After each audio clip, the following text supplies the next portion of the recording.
Bro, I found this new hack to stop procrastinating basically permanently. I know I sound like some dumbass saying I found this new hack, but like genuinely, this has actually been like the best thing that I've developed. Not developed because I got it from someone else, but it's the best thing I've implemented that's like completely wiped away my procrastination. And it's really easy to implement actually. I feel like everyone can implement this. And as long as you have the right mindset, you can continue with it pretty much forever. At least, I say forever, but I've kind of only been doing this for like the last 2 weeks. Though I intend to do it for much longer than that, obviously. But I will say that just in 2024, by adding in this kind of, I don't even know what to call it, this method for reducing procrastination, I've actually been able to make, I don't want to say more progress than all of 2023, but it damn well feels like that. And another thing is that this is a little bit off the topic, but it feels like time moves by a little bit slower as well when I kind of do this, when I implement this. It feels like life moves at a normal pace. It's not like time is flying by like crazy quickly. So far, 2024, it feels like 2 weeks have passed. I'm recording this on the 14th, so it feels like 2 weeks have passed. It feels like, every single day can kind of recall what I did and how good the day was based on what I've done in the day. So let me just spill it, okay? I'm going to spill it to you, the thing that stopped my procrastination. So this is something I got from David Goggins, okay? Like most of the things in my videos. But let's say you're going to do something, right? And then you really just don't feel like doing it.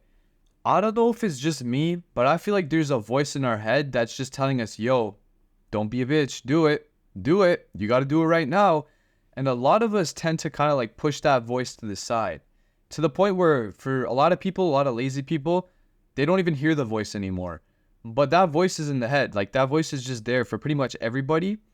And it just tells them, it's like, it just doesn't want you to feel guilt. It doesn't want you to be shameful of yourself. And it wants you to do the difficult things. It might even tell you to do the most outrageous things ever. It might literally tell you to drop down and do push-ups in the middle of a public restroom or something.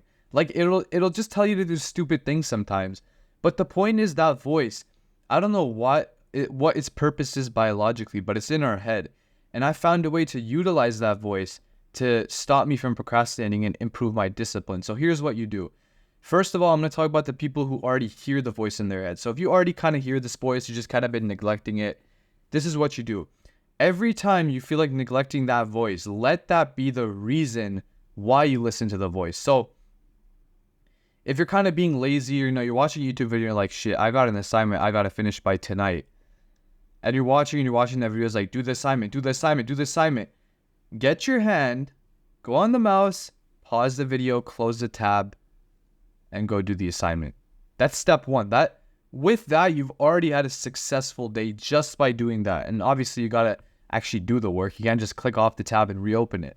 But that's what you got to do. You progressively overload it. So the more you listen to this voice in your head, the more you listen to it saying, do the difficult things, the more you're just going to gravitate towards the difficult things in the future.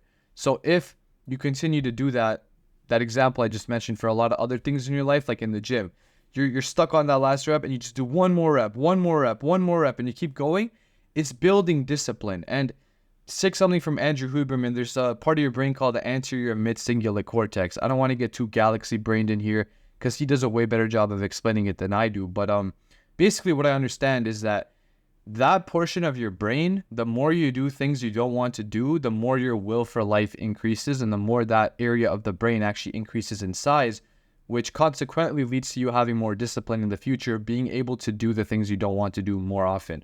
So again, the Kickstarter for doing things you don't want to do, in my opinion, is using that voice.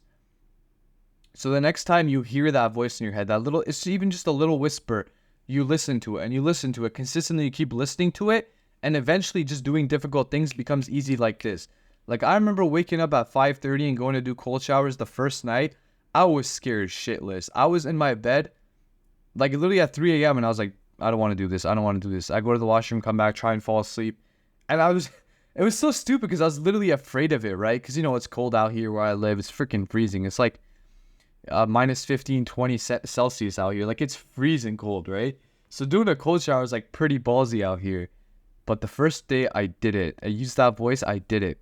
I did 100 push-ups after. The next day, I did 100 push-ups. I did 100 push-ups. And by a week in, it was like a habit. It was so easy for me. I was like, okay, cold shower, here we go, nice and easy.